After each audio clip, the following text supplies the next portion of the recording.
história que diz que a filha dele, quando ele passou uns tempos em Paris, a minha filha teve um B em inglês enquanto os colégios franceses tiveram um A.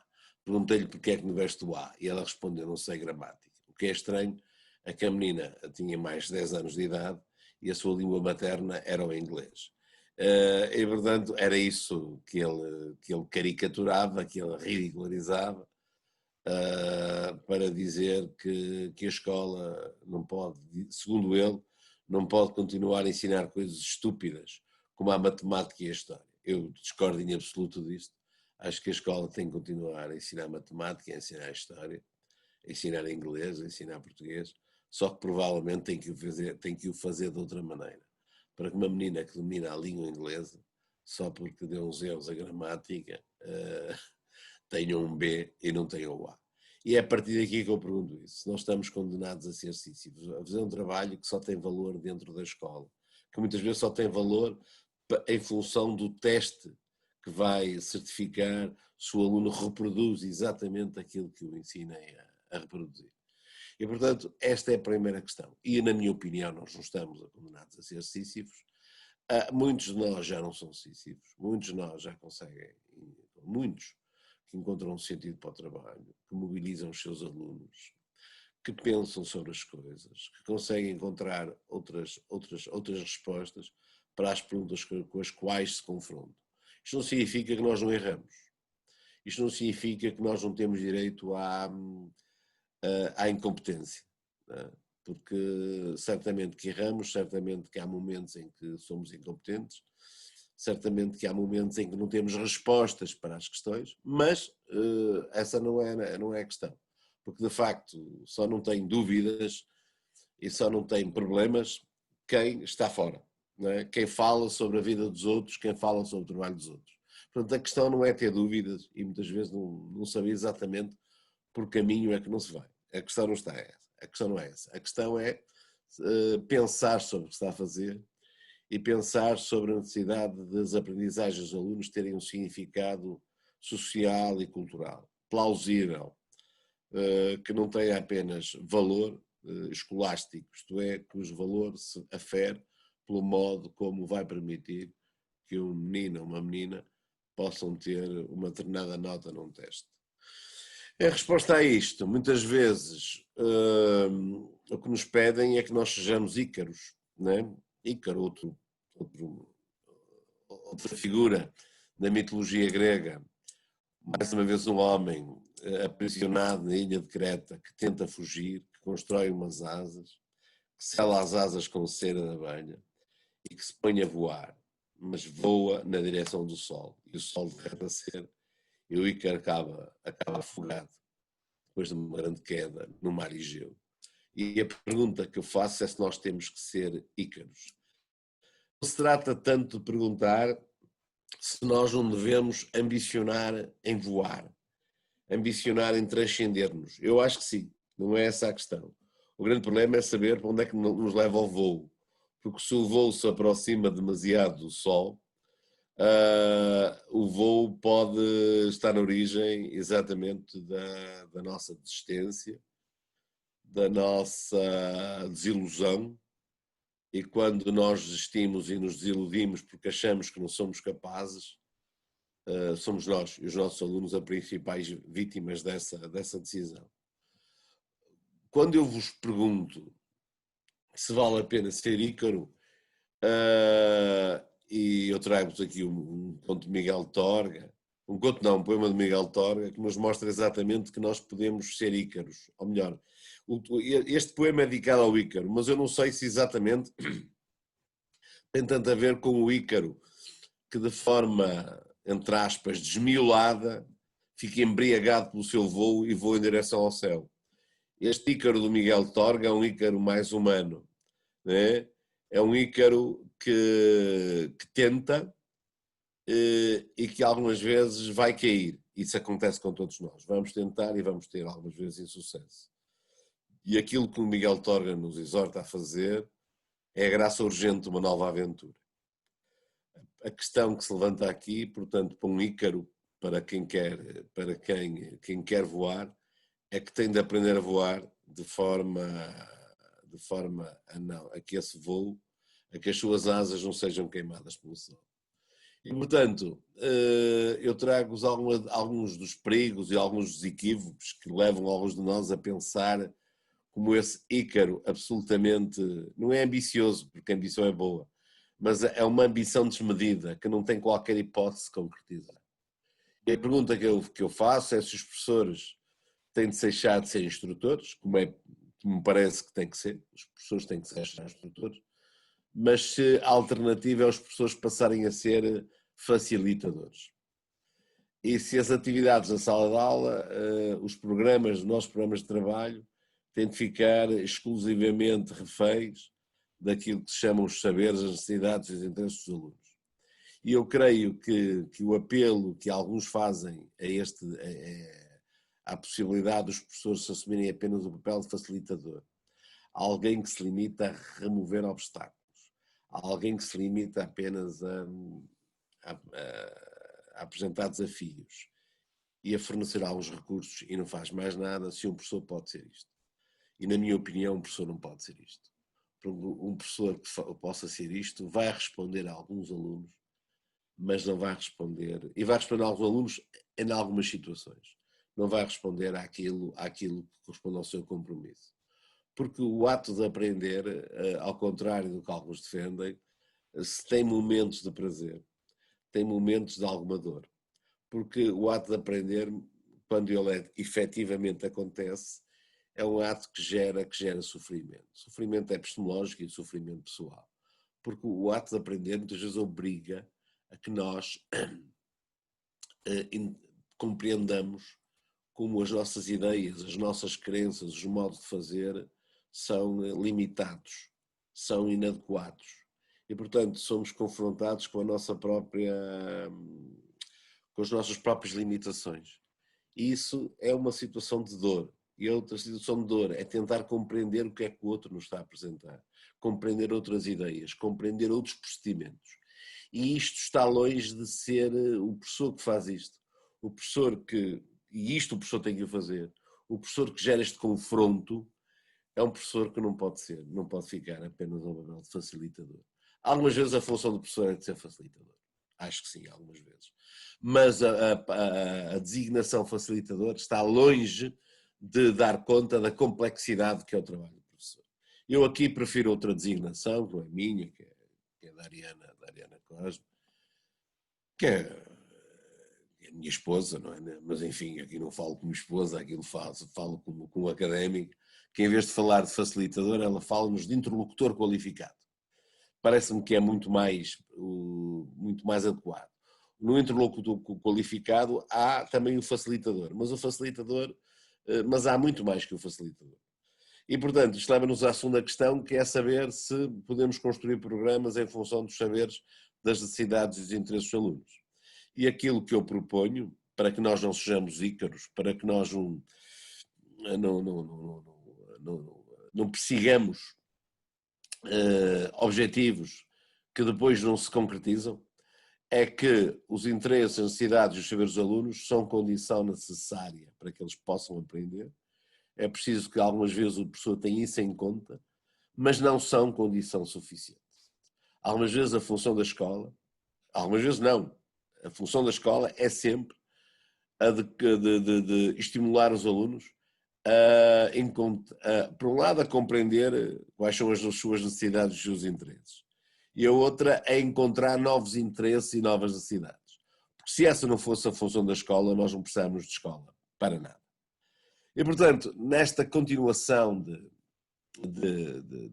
pensar o que é que pode ser um ícaro em educação, a pergunta que eu faço é esta: se os conteúdos e a informação podem perder relevância para que os professores e as escolas possam criar as condições para promover o desenvolvimento cognitivo e relacional dos alunos, o desenvolvimento de estratégias de processamento de informação ou o desenvolvimento de estratégias de resolução de problemas.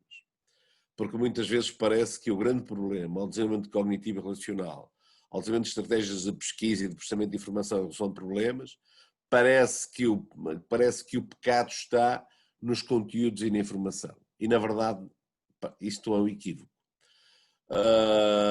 Os conteúdos de informação são condição fundamental para que os nossos alunos pensem. Ninguém pensa no vazio. São condição fundamental para que os nossos alunos se relacionem, porque ninguém se relaciona no vazio. São condição fundamental para que eles possam exercer, possam encontrar e possam desenvolver e possam aprender estratégias de processamento de informação, estratégias de pesquisa e estratégias de resolução de problemas. A questão, portanto, não está nos conteúdos e na informação. A questão está no modo como os conteúdos e a informação têm aparecido na escola desde há 200 anos esta parte. Os conteúdos e a informação são um fim em si, não são um instrumento que potencia a nossa atividade intelectual. E quando são um fim em si, que muitas vezes faz com que os alunos apenas sejam capazes de reproduzir a informação e os conteúdos e mais nada, esses conteúdos e essa informação não têm qualquer valor formativo. Mas isso não significa que não tenha valor formativo. Isso significa que têm que ser sujeitos a um outro trabalho, a um trabalho diferente, tem que estabelecer uma relação diferente entre os alunos e o saber. E, na verdade, esse é o grande desafio da escola. O grande desafio, a grande preocupação da escola, de facto, não são os alunos. A grande preocupação da escola é o modo como a escola e os seus professores criam as condições para que os alunos se apropriem do saber que está culturalmente validado. E fazê-lo de forma que essa apropriação do saber culturalmente validado seja condição do seu desenvolvimento cognitivo relacional, seja condição do seu desenvolvimento emocional, seja condição do seu desenvolvimento ético. Não há qualquer tipo de conflito neste âmbito. O que é preciso é que o trabalho sobre os conteúdos de informação seja um trabalho feito de uma outra maneira. E, aliás, é por isso que nós estamos aqui. Porque se de facto estivesse tudo bem, se estivéssemos todos satisfeitos com aquilo que se faz, não estaríamos hoje aqui a tentar discutir outros modos de fazer. Mas volto a dizer, não é a desvalorização dos conteúdos e da informação. Não faz sentido desvalorizar os conteúdos e a informação. O que é preciso é pensá-los, pensar outras estratégias que gerem um outro tipo de relação entre os alunos e os conteúdos e a informação, de forma que seja possível promover, através dessa oportunidade e desse contacto, o desenvolvimento cognitivo relacional dos alunos, etc, etc, etc. E, portanto, leva-nos à última questão para discutirmos o que é ser ícaro.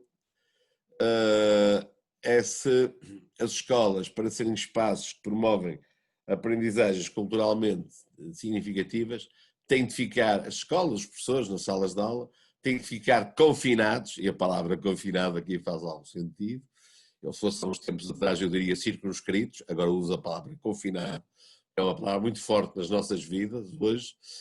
Se os professores têm que ficar confinados às metodologias como o trabalho de projeto, o problem-based learning, a aprendizagem baseada na resolução de problemas, ou o Felipe de Classroom, a abordagem baseada nas salas de aula invertidas. Eu não estou a pôr em causa estas metodologias, elas são fundamentais. O que eu estou a perguntar é se não há outras metodologias. Por exemplo, se estamos proibidos de fazer uma boa aula expositiva. E uma boa aula expositiva é uma aula que obedece a um conjunto de regras que normalmente não são seguidas nas aulas expositivas.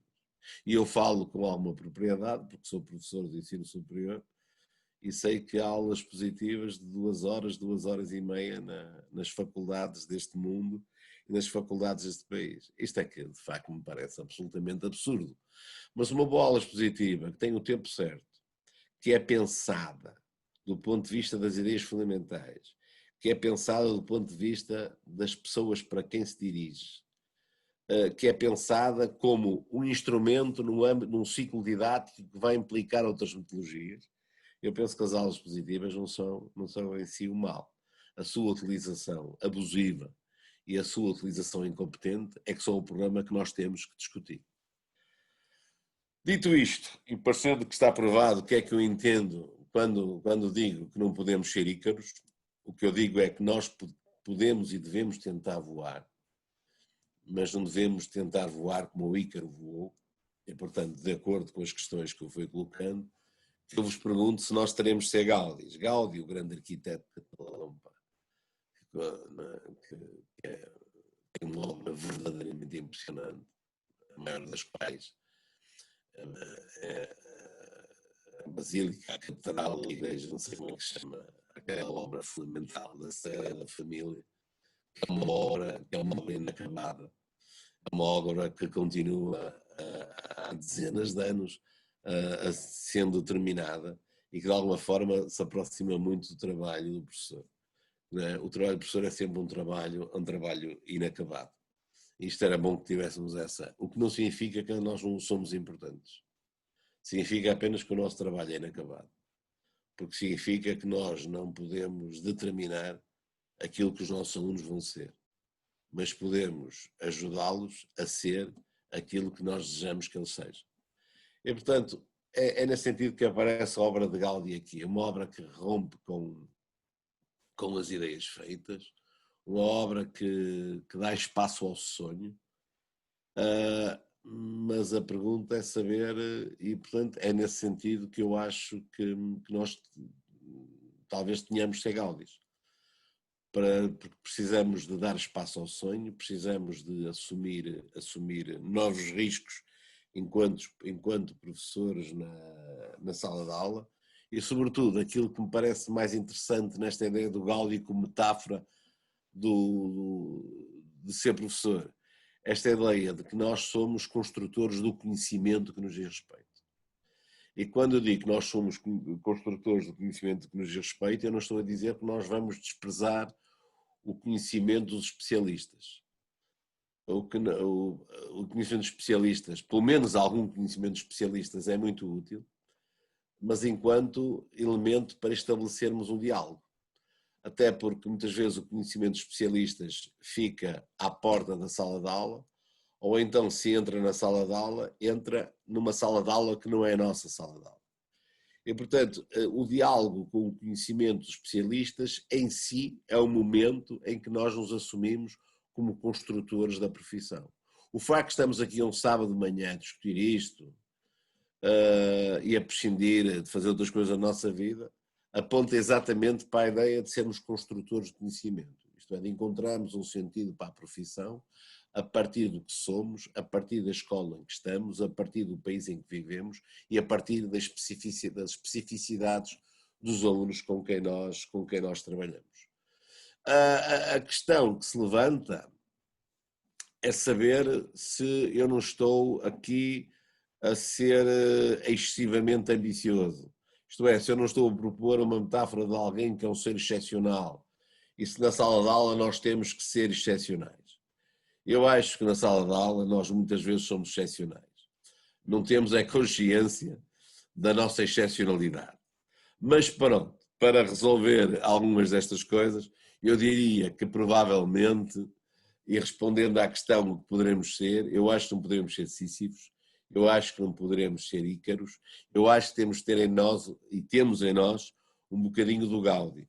Mas provavelmente é talvez em função desta metáfora que se calhar nós temos que encontrar o caminho. E a metáfora que eu vos trago aqui é a metáfora que tem a ver também com a construção de uma catedral e é a metáfora dos três pedreiros. Conta-se rapidamente, um viajante vai para um caminho e olha para um grande espaço onde se está a fazer uma grande obra e fica intrigado, não é? E quer saber o que aquilo é. E aproxima-se de um homem que é um pedreiro e pergunta-lhe o que é que ele está a fazer. E o pedreiro responde: estou a partir pedras, não está a ver. Agora, estou farto disto, estou farto deste maldito trabalho. Isto não responde à questão que o viajante lhe colocou. E, portanto, ele vai perguntar a um outro pedreiro o que é que ele está a fazer. E o pedreiro diz: estou a ganhar a vida. Não posso reclamar, ao menos estou tendo um emprego. Isto também não lhe responde. E ele anda um pouco mais e descobre um velho pedreiro que está a escolher as pedras para fazer o muro e pergunta-lhe: o que é que você está a fazer? E ele responde: estou a fazer uma catedral. E provavelmente é este terceiro pedreiro aquele que pode servir de metáforas às nossas vidas profissionais. É que quando nós estamos a corrigir um texto de um aluno, quando estamos a ensiná-lo a colocar as vírgulas no sítio, que é um pequeno gesto, nós temos de ter consciência que estamos a fazer mais do que ensinar a colocar as vírgulas no sítio certo. Nós estamos a construir uma catedral. E é isto que nos leva à questão que nos traz aqui hoje, que é a questão do dia, que é a questão dos... o que é que isto tem a ver com o perfil do aluno à saída da escolaridade obrigatória. O que vocês têm aqui são os escritores operativos da competência linguagem e textos, que eu trouxe aqui propositadamente, na medida em que estamos com professores de inglês, de alemão, eventualmente das outras línguas, de espanhol, de francês e língua portuguesa até, provavelmente. Isto diz respeito a todos, quer dizer, não é? Que é usar linguagens verbais e não verbais, reconhecer e usar linguagens simbólicas como elementos representativos do real e do imaginário, dominar códigos que os capacitam para a leitura e para a escrita de língua materna nas línguas estrangeiras, compreender, interpretar, expressar factos, opiniões, conceitos, pensamentos e sentimentos, quer oralmente, quer por escrito, identificar, utilizar, criar diversos produtos linguísticos, literários, musicais, etc, etc, etc. Isto é uma coisa que tem muito a ver com o trabalho que vocês fazem. E de alguma forma isto corresponde de facto ao momento em que eu estou a ensinar alguém a colocar as vírgulas no sítio.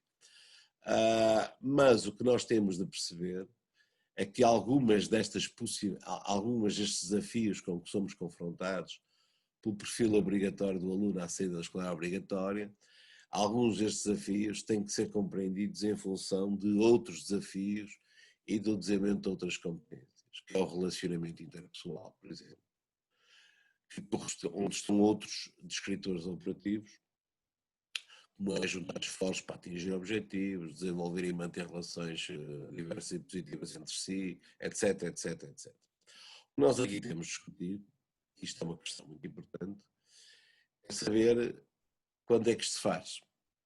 Na minha opinião, isto faz-se à medida que nós fazemos o nosso trabalho enquanto professores, de inglês, de alemão, de francês, de português, ou de matemática, ou de biologia, ou de educação física.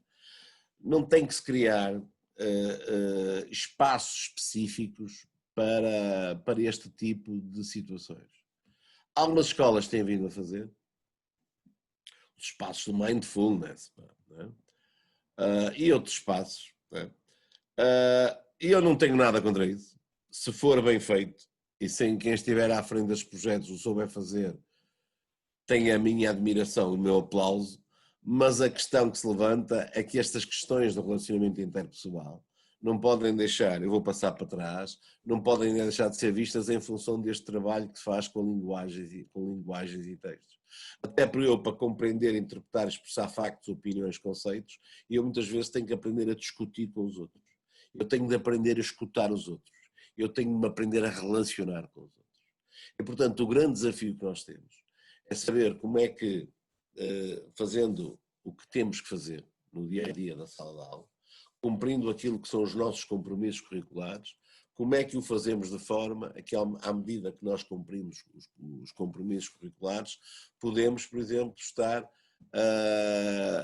a promover o desenvolvimento do relacionamento interpessoal, ou então outro tipo de competência, o desenvolvimento pessoal e da autonomia, em que os meninos têm de aprender a reconhecer os seus pontos fracos e fortes, têm que ter consciência da importância de crescer e evoluírem, têm de ser capazes de expressar as suas necessidades e de procurar as ajudas e os apoios, etc, etc. Isto tem que surgir de forma integrada. Isto não pode surgir como um momento assim, agora vamos ao momento de desenvolvimento pessoal e autonomia. Isto não tem que surgir desta maneira. Agora, por exemplo, deixem-me de falar quando um professor decide, ao fim de um ciclo de trabalho, pôr os seus alunos a refletir sobre o que fizeram, isto é, perguntar-lhes, muitas vezes até fornecer-lhes um roteiro para eles fazerem uma reflexão pessoal sobre o que fizeram, isto não estou a dizer que não pode acontecer, isto deve acontecer. Mas isto deve acontecer não apenas para o desenvolvimento pessoal e a autonomia, mas também para o desenvolvimento, para que eles tomem consciência das aprendizagens que fizeram e tomem consciência das aprendizagens que vão, do trabalho que vão ter que continuar a fazer. Portanto, não é há algum tipo de estratégia de sala de aula, de reflexão conjunta, de partilha do que se fez, de avaliação do que se fez, tem efeitos do ponto de vista do relacionamento interpessoal, tem efeitos do ponto de vista do desenvolvimento pessoal e da autonomia, mas não é só para isso que isto acontece. Isto acontece também, tem um valor instrumental, que é fazer com que os meninos tomem consciência do trabalho que fizeram e tomem consciência também do trabalho que vão continuar a fazer, nomeadamente para superar algumas lacunas nesse trabalho ou para começar a ter um outro tipo de comportamento e adotar outras estratégias. Portanto, estas questões não podem remeter para fora da sala de aula ou para espaços insulares da sala de aula. Nós temos de pensar em formas de fazer, formas de estar, formas de organizar o trabalho, formas de organizar a nossa intervenção como professores, para que isto possa acontecer, e nomeadamente o pensamento crítico e criativo, que me parece que é alguma coisa que está... Não se cumpre a competência da linguagem e textos, não se cumprem os escritores operativos da linguagem dos textos, que eu mostrei em primeiro lugar, sem se cumprir o pensamento crítico e criativo. Portanto, esta é que me parece a grande questão. Esta é que me parece a grande questão. Se perceber que, ao contrário do que alguns dizem, mas a função da escola, e por causa deste debate absolutamente inútil sobre cidadania e desenvolvimento, eu acho que podemos debater a cidadania e desenvolvimento, mas não é como o Dom Miguel o faria há 200 anos, isto não pode acontecer. Mas neste debate eu vi muita gente a dizer, porque a escola não tem que se meter nessas coisas, a escola tem que ensinar a ler, a escrever e a calcular. E eu também estou de acordo, que a função da escola é ensinar a escrever, ler, calcular e outras coisas. Agora, o que eu defendo é outra coisa, é que quando ensina a ler, a escrever e a calcular, está a ensinar as crianças a ser cidadãs. Nomeadamente, ao ensinar a ler, eu posso e devo promover o desenvolvimento do pensamento crítico e criativo. Ao ensinar a escrever, eu posso e devo estar a promover o desenvolvimento da autonomia, o desenvolvimento pessoal e da autonomia. É esta a questão, porque na minha escola, sou um rapaz com 63 anos, na minha escola, quando se perguntava ao professor, que era uma coisa raríssima, porque nós nem nos atrevíamos a perguntar isso ao professor. Só um bom aluno é que poderia perguntar ao professor alguma coisa. Só um bom aluno. E o professor respondia, é sim, porque é sim. Isto é uma forma de educar para a cidadania. Quando o professor, estou a pensar, quando o meu filho, que tem 26 anos, e esse já podia perguntar à professora, porque apesar de tudo o mundo mudou. Mas quando perguntava à professora, porquê é que metro vezes metro dá metro ao quadrado? A professora respondia, um dia tu vais compreender. E não explicava. Isto é uma forma de educar para a cidadania. Porque eu estou a dizer ao menino, come e cala. Houve gente que decidiu, isso está bem decidido e tu não tens de compreender. Isto é um modo de educar para a cidadania. E, portanto, nós temos é que definir que modo de educar para a cidadania pretendemos. E parece-me que o modo de educar para a cidadania que nós pretendemos está plasmado na Lei de Base do Sistema Educativo e, sobretudo, está plasmado na Constituição Portuguesa. Né? Nós temos de educar para a cidadania, para uma cidadania democrática. Nós temos de educar para uma cidadania numa sociedade do conhecimento. Nós temos de educar para a cidadania da sociedade digital. E, portanto, como veem, estas não são questões que nos são estranhas. Estas não são questões novas. Estas são apenas questões sobre as quais temos de pensar de forma a fazer cada vez melhor. E, portanto, eu volto à questão de vos dizer obrigado pelo trabalho que fizeram e pelo trabalho que vão fazer. E também já agora partilhar convosco um pequeno poema do Álvaro de Campos, que é o poema Em Linha Reta, que eu só trago aqui um pequeno excerto, que é um poema que eu aconselho toda a gente a ler. Porquê é que eu aconselho toda a gente a ler? Na nossa vida, na vida dos humanos, embora houvesse um Presidente da República que dissesse que raramente se enganava e raramente tinha dúvidas, o que é uma mentira, porque é uma mentira. Porque nós, ou então, vivemos na Torre do Marfim, porque quem está todos os dias com os filhos, com os amigos, na fábrica, na sala de aula, tem necessariamente que errar. E o problema não está a errar. O problema está em ser capaz de utilizar o erro a seu favor. de utilizar o erro como motivo para novas aprendizagens. E mesmo quando eu não sou capaz de resolver os meus erros e as minhas dúvidas, eu tenho direito a não resolver os meus erros e as minhas dúvidas. Isto também faz parte do processo. E, portanto, quando ouvimos dizer ao lado, mas o fulano faz, mas aquela escola faz, eu trago-vos é por isso que eu vos trago o poema de Álvaro Campos, porque ele diz que nunca conheci quem tivesse levado porrada. Todos os meus conhecidos têm sido campeões em tudo. Toda a gente que eu conheço e que fala comigo nunca teve um ato ridículo, nunca sofreu enxovalho, nunca foi senão príncipe, todos eles príncipes na vida. Eu diria, porra, estou farto de semideuses. Onde é que há gente no mundo? Então sou só eu que é vil e erróneo nesta terra? Ele tinha toda a razão. Há momentos em que vamos errar, há momentos em que não sabemos como é que vamos fazer. Sobretudo tendo em conta as propostas que eu vos acabei de dizer. Porque a escola que eu tive, que era a escola do silêncio, que era a escola da reprovação em massa, que era a escola da seleção académica, essa escola não levantava muitos problemas aos professores. A escola que levanta problemas aos professores é aquela escola que eu tentei apresentar, que é como é que eu, ao ensinar o menino a colocar as vírgulas no sítio, eu posso estar a fazer mais do que ensinar a colocar as vírgulas. Eu posso estar a contribuir para a afirmação e a construção de um cidadão. Muito obrigado. As maiores felicidades. Muito obrigado. Obrigada, Dr. Rui Trindade, pela excelente e inspiradoras, pelo menos para mim, são muito bom mesmo e gostei imenso do poema para acabar, porque realmente às vezes temos a sensação que somos os únicos que estamos errados e que toda a gente corre tudo bem, não é? Será que é só mim, sou só eu? E é muito importante termos a humildade de partilhar pelo menos as nossas frustrações ou aquilo que nós sentimos. Só ia deixar aqui algumas questões que foram os desafios que o Dr. Rui Trindade falou, muito importantes, que é a necessidade que temos de tentar voar sempre, apesar das dificuldades e das barreiras, e nunca desistirmos. Que a escola e nós, enquanto professores, temos temos que estimular os nossos alunos.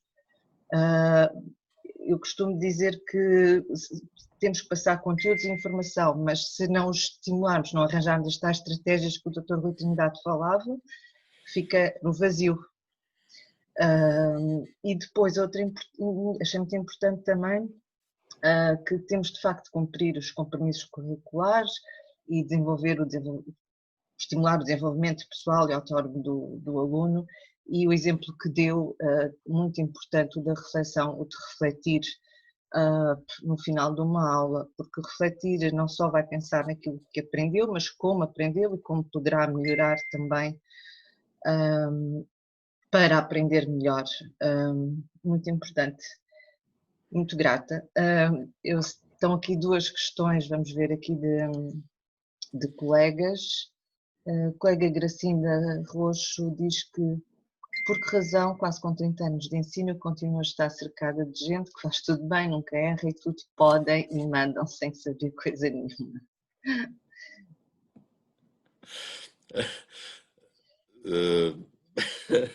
Bom, como sabem, o Sartre dizia-nos que o inferno são os outros, não é?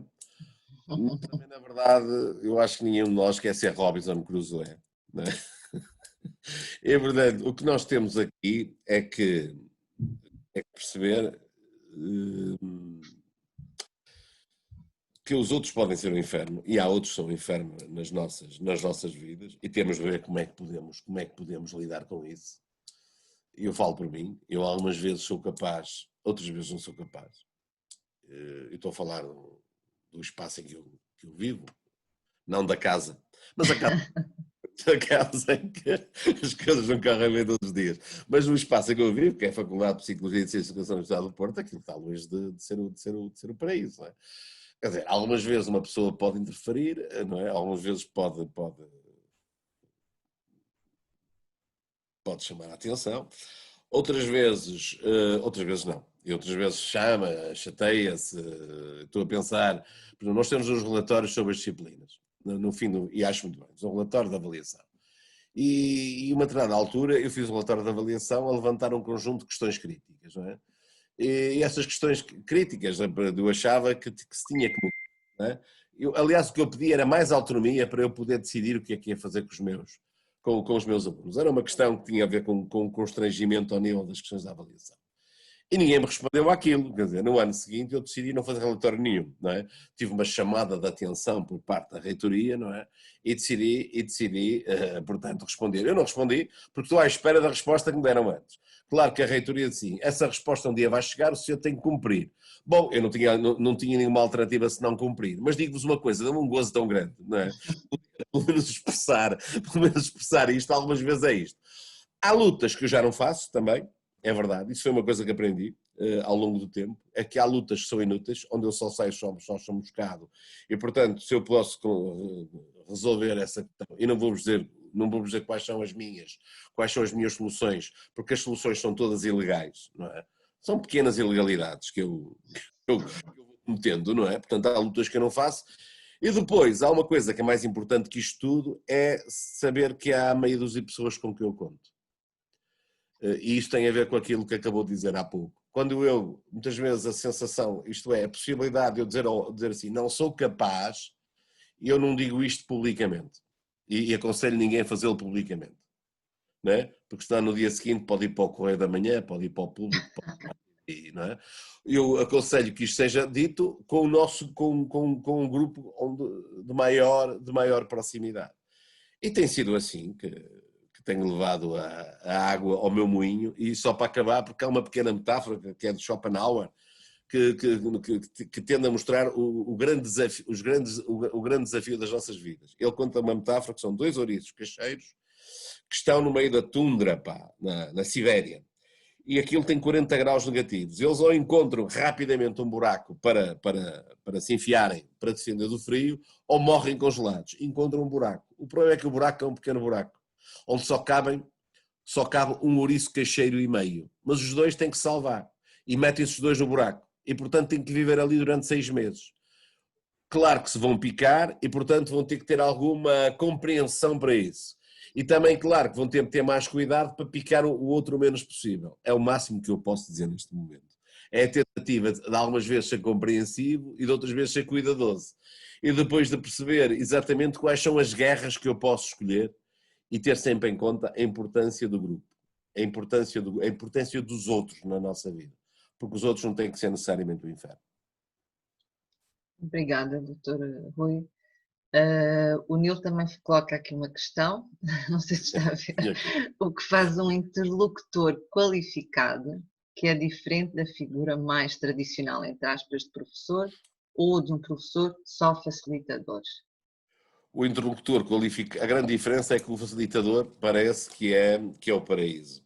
A função do facilitador parece que é o bulldozer que vai à frente a abrir os caminhos para que os meninos irão percorrer. O interlocutor qualificado, eu acho que gera sofrimento. Agora, gera um sofrimento que tenha significado. Gera um sofrimento que tenha sentido. Claro que o Nilo vai perguntar, e como é que ele tem sentido e tem significado? Bom, tem sentido e significado na base da tradição epistemológica das nossas disciplinas. Porque isto é outra coisa fundamental. Aquilo que nós muitas vezes estamos a propor aos nossos alunos são coisas que têm vindo a ser propostas à humanidade desde há uns séculos a esta parte. E, portanto, aquilo que eu tenho que fazer é perceber, a partir da tradição epistemológica, a partir do saber que eu tenho sobre a área, a partir da consciência que eu tenho, como é que aquele desafio foi construído, como é que aquele problema foi resolvido, eu posso ter aquilo como referência para colocar o sujeito perante um momento em que ele não vai ter resposta. Não é? E, portanto, o interlocutor é alguém que desafia alguém a transcender-se. Isto muitas vezes é uma coisa absolutamente dolorosa. Portanto, o interlocutor qualificado, de qualquer forma, é alguém que tem que sempre respeitar o outro. Essa é uma questão fundamental. Agora, respeitar o outro não significa fazer todas as vontades ao outro. Muitas vezes, e o Nilo sabe disso, que foi meu estudante, muitas vezes Ele muitas vezes é que servia de facilitador. O facilitador não era ele, era ele. Quando os meninos não compreendiam, por exemplo, a dimensão da autoridade, eu não lhes dava logo a resposta. Não é? Eu deixava-os andar ali um tempo a tentar encontrar alguma solução e tentava nunca dar a resposta. Tentava era sempre colocar perguntas de forma que fossem eles a tentar encontrar a resposta. Algumas vezes fazemos isto com mais habilidade, outras vezes fazemos isto com menos habilidade. Às vezes faço isso de forma mais competente, outras vezes faço isso de forma menos competente. Isso eu admito, e por isso é que é importante alunos como o Neil, e que funcionam também, porque os alunos podem ser recursos fundamentais para os outros alunos, também é preciso dizer, que muitas vezes ocupavam este lugar, e ainda bem que ocupavam este lugar. Mas o interlocutor qualificado, portanto, é alguém, eu basicamente acho que a Ariana traz a questão do interlocutor qualificado para lutar contra uma ideia, de que para haver aprendizagens elas têm que ser lúdicas, e na verdade isto não é verdade. Eu não estou a dizer que não pode haver ludicidade na sala de aula, mas não é a ludicidade em si que é o objetivo. O objetivo é que através do lúdico nós conseguimos muitas vezes criar situações que tenham significado para os alunos. E o que é preciso é que as coisas tenham significado. Algumas vezes vai pelo lúdico, outras vezes o lúdico não tem condições de o conseguir. É só neste sentido que eu acho muito, muito, muito importante, porque há gente que diz, é aprender matemática, é preciso é mais ludicidade. Não. A ludicidade pode ser, em determinado momento, pode ser a solução, se construir alguma coisa com sentido e com significado. E mais, se através da ludicidade nós não nos atolarmos na caricaturização do saber, que é outro problema. Não se trata de fazer com que uma criança aos 7 anos, aos 8 anos, aprenda a física quântica, mas eu posso criar as condições para que a criança possa ir desenvolvendo modos de pensar que um dia lhe vão permitir compreender o que é física quântica. Isto é o que eu tenho para dizer, se não estava aqui. Muito bem. São os meus assuntos preferidos. Tens aqui outra colega que pergunta, a colega Constância Silva diz, um bocadinho, se calhar semelhante à primeira pergunta, como gerir a enorme pressão para sermos quase exclusivamente facilitadores e atingir o sucesso educativo, entre aspas, à força? Pois, essa é uma questão muito complicada, porque é uma questão que remete sempre para questões para a dimensão local. E admito que há agrupamentos onde isso é mais fácil do que noutros. Admito que há agrupamentos onde os professores não se limitam apenas a ser executores de projetos que outros pensam. Porque quando os professores são apenas executores de projetos que outros pensam, eu não tenho solução para isso, a não ser dizer isto não pode acontecer. Porque muitas vezes até em nome de uma muito boa vontade, da necessidade de fazer a inovação rapidamente. E o problema é que a inovação e a educação não é exatamente igual à inovação de uma fábrica de automóveis. Eu lembro que estive há uns anos em Mangualde e eles diziam-me que num espaço de 2 semanas iam mudar a linha de montagem para fazer um novo carro e em 2 semanas mudaram a linha de montagem e iriam um carro completamente distinto. Em educação isto não funciona como linha de montagem. Nós precisamos de muito mais que 2 semanas. Nós muitas vezes a mudança é de caráter geracional. E dou-vos o exemplo do processo que estamos a viver, do PAFC, em que as escolas que mais avançaram,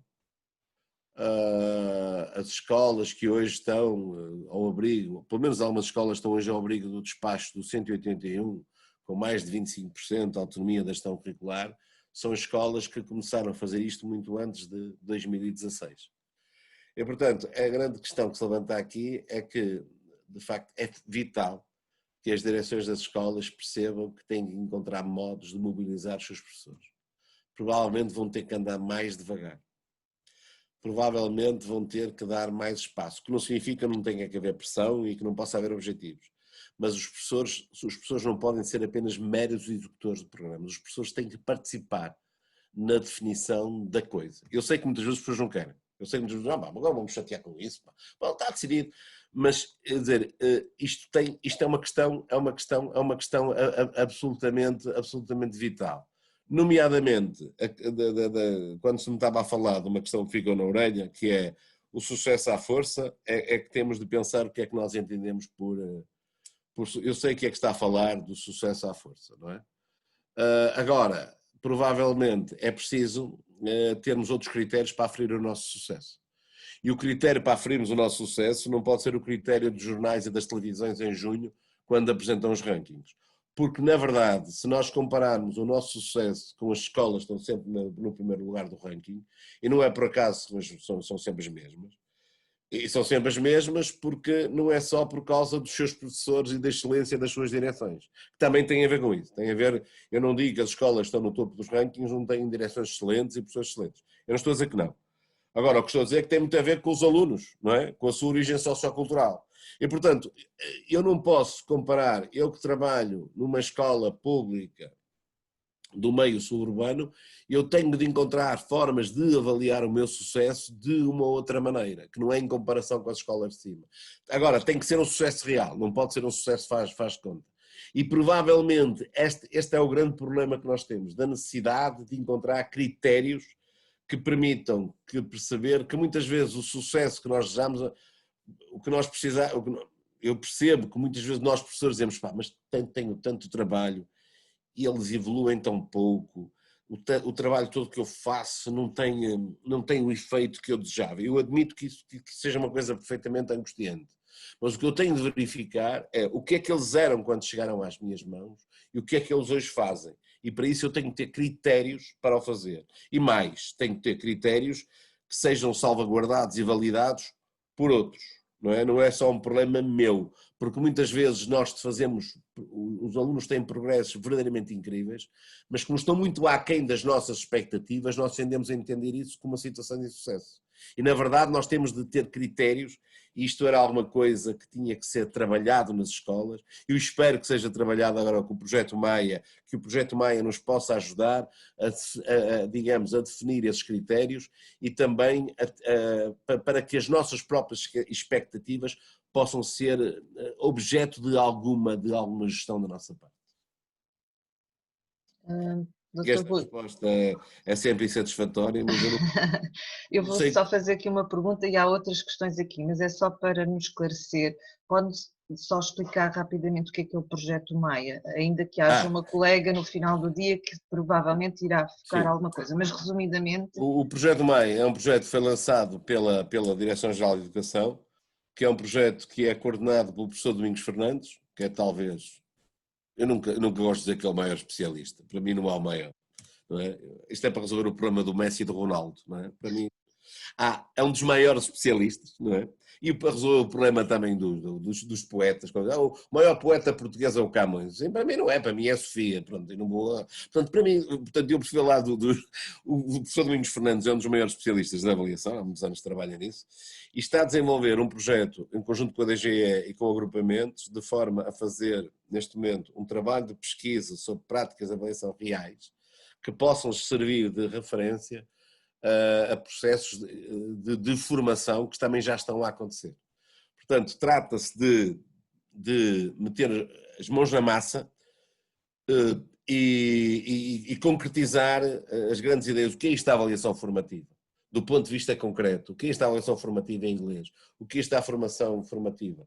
Como é que se relaciona a relação entre a avaliação formativa e a sumativa? Como é que os exames entram nisto?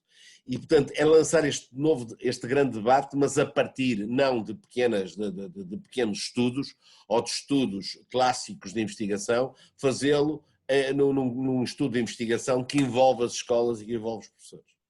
E chamam-lhe Maia, não sei porquê. Ok, obrigada. Já devia ter perguntado, porque já me passou isso. Vamos perguntar à Margarida se faz no final do dia. Sim, claro. Você é a Margarida, que ela sabe. A colega Luísa Almeida coloca uma questão que pronto, também é assim difícil, acho eu, de responder. A escola de hoje prepara os nossos alunos para este futuro incerto? Eu acho que prepara alguns, não é? Eu diria que prepara alguns. Porque... Deixa-me acrescentar, Dr. Rui, e ainda questiona, não estará a escola a criar alunos ícaros? Pois, sim. Sim, mas reparem, deixa-me só, porque no período da Troika em Portugal, aconteceu um fenómeno novo na sociedade portuguesa, que foi O fenómeno não foi a imigração. A imigração em massa é um fenómeno da década de 60 e antes, é um fenómeno, da diáspora portuguesa. Por isso é que encontramos lá nos confins do mundo alguém que fala português. Não é? Mas o que foi novo é que a nossa imigração era uma imigração para fugir à fome. Não é? No caso da Troika também foi para fugir à fome, só que desta vez não eram os deserdados e os analfabetos que imigraram. Quem emigrou foram os enfermeiros, foram os engenheiros, foram os técnicos de informática, foram pessoas altamente capacitadas, que pelos vistos, eu agora não falo baseado em nenhum estudo, mas pelos vistos, não é? Estão a dar muito bem, por exemplo, esteve um enfermeiro português na cabeça, na cabeceira do Boris Johnson, não é? A salvá-lo, portanto, significa que, apesar de tudo, que a escola portuguesa, pelos vistos, prepara pelo menos alguns dos seus alunos, aqueles que têm sucesso. Nesse sentido, eu acho que sim. O que eu acho é que, creio que hoje, e relativamente ao passado, é isto que me interessa, acho que a escola cumpre muito melhor a sua função. Apesar de ter mais problemas, apesar dos professores sofrerem mais na sala de aula, eu acho que a escola portuguesa hoje cumpre melhor a sua função. Apesar de tudo, os resultados do PISA, valendo o que valem, mostram-nos isso. Os resultados das provas da avaliação internacional, mostram-nos isso. Agora, o que nós ambicionamos é uma escola mais preocupada com as literacias e é uma escola mais preocupada com a equidade. Também é importante saber, e sem querer desresponsabilizar os professores de escolas por isto, que o problema da preparação da juventude não é um problema de respeito à escola, é um problema de respeito a todos nós em geral. Agora, admito que a escola, face a alguns meninos e das meninas que lá tem mais importância do que para outros. Mas eu não estou tão desgostoso assim, porque eu, quando acabei o meu 4º ano de escolaridade, só 5 de nós éramos 40, só 5 é que prosseguimos estudos. Outros foram trabalhar e uns foram fazer a 5ª e a 6ª classe, na altura. Depois das 5, só uns é que prosseguiram para o liceu e outros prosseguiram para a escola técnica. Éramos 5. Portanto, os outros 35. Isto hoje, apesar de... Hoje, isto não tem nada a ver. Não tem rigorosamente nada a ver. E apesar de todo o sofrimento, e apesar da nossa desilusão, eu creio que não foi só o Sistema Nacional de Saúde que merece grandes elogios depois do 25 de Abril. Não é? Porque o Sistema Nacional de Saúde é, de facto, uma coisa verdadeiramente incrível do ponto de vista de algumas coisas que fez. Estou a pensar das nossas taxas de mortalidade, são das mais baixas do mundo, e nós falamos sempre do Sistema Nacional de Saúde, mas nós temos de falar da escola, e muitas vezes nós não valorizamos suficientemente a escola, porque também eu acho que temos uma ideia de escola demasiado idealizada, não é? É uma escola que só existe nas nossas cabeças. Porque, na verdade, quando eu fui professor do ensino primário, e quando eu encontro uma determinada altura, encontrei um aluno meu na rua e disse: então, António, o que é que está a fazer? Ó professor, sou eletricista, fiz um curso de eletricidade no desemprego. Ele dizia que era o Instituto de Emprego. No desemprego fiz um curso de eletricidade, sou eletricista, já tenho uma filha, pá, estou bem, professor, e não sei o quê e tal.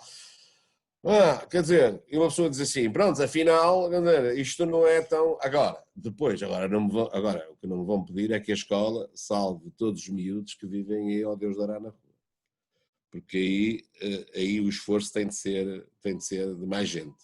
Como dizia não sei quem, para educar uma criança é preciso toda uma aldeia. Aí eu também acho que nós temos de basicamente perceber as nossas limitações do ponto de vista da interferência em vida dos outros, para saber também quais são as nossas responsabilidades e as nossas potencialidades. E isto é uma coisa que tem que ser feita em concreto. Quando eu há bocado falava dos critérios de avaliação, eu acho que a questão dos critérios de avaliação reais, plausíveis, que talvez não sejam tão ambiciosos como nós pretendemos, mas que são critérios de avaliação, talvez nos ajudem, talvez, a viver com menos angústia este processo. E este processo tem muito a ver com os nossos compromissos profissionais. Obrigada, Dr. Rui Trindade. Teríamos aqui ainda mais 2 questões, mas já ultrapassámos assim uns minutinhos o tempo. Eu agradeço imenso, em nome da API, da APA, de todos os professores, provavelmente, a sua presença, a partilha de saberes, de algumas questões também, muito pertinentes. Obrigada pelo elogio aos professores. Acho que saímos daqui, se calhar, com estimulados, motivados e Deixa-me dizer que isto é um elogio absolutamente sentido. Claro que eu sou professor, não é? É o que diz o pessoal cá em casa. Em casa e a Ariana é que são os professores. Mas eu faço de forma absolutamente sentida, porque eu sei as asneiras que se fizeram e sei também que houve atividades de indiferença de março até hoje, mas vi questões e vi gente a fazer coisas que deviam ter. Eu acho que um dia destes alguém vai ter que escrever um pequeno livro de narrativas sobre o tempo do Covid e sobre o que as pessoas fizeram, o que as pessoas tiveram que aprender, o modo como se tiveram de transcender para de repente aprender a nadar, porque isto foi aprender a nadar não daquela forma que as nossas crianças aprendem a nadar. A minha ensinaram-me a nadar ensinando-me os gestos para aprender a nadar e mandando-me para o rio. E foi exatamente isso que se passou com os professores. E portanto temos que estar, e mais, quando eu não estou a falar só dos professores, eu falo dos pais. Eu vou à mercearia, eu vou ao café, pá, não é? E muitas vezes eu puxo a conversa. E muita gente diz assim, pá, e hoje é que vejo o que é que as pessoas aturam. Pá. Ah pá, pô. E é muito chato, pá. Quer dizer, porque a desgraçada daquela professora, pá, ela contou-me que há pais que lhe telefonam às 10 da noite e ela atende. Olha, se fosse comigo, desligava o telefone. Portanto, estou a falar destes testemunhos. Estes testemunhos que a gente tem que basear para afirmar quem somos e para ter mais voz no dia a dia. Portanto, era só isso que eu precisava dizer. Muito obrigada, Dr. Trindade. Todos os colegas estão a agradecer, excelente sessão e um grande bem-aja. E um resto de um dia bem feliz. Eu agora vou passar para a categoria de participante e depois vou para a festa. Ok. Até já, então. Muito obrigada. Até já. Colegas, até já vou fechar esta sessão e entraremos dentro de mais ou menos meia hora.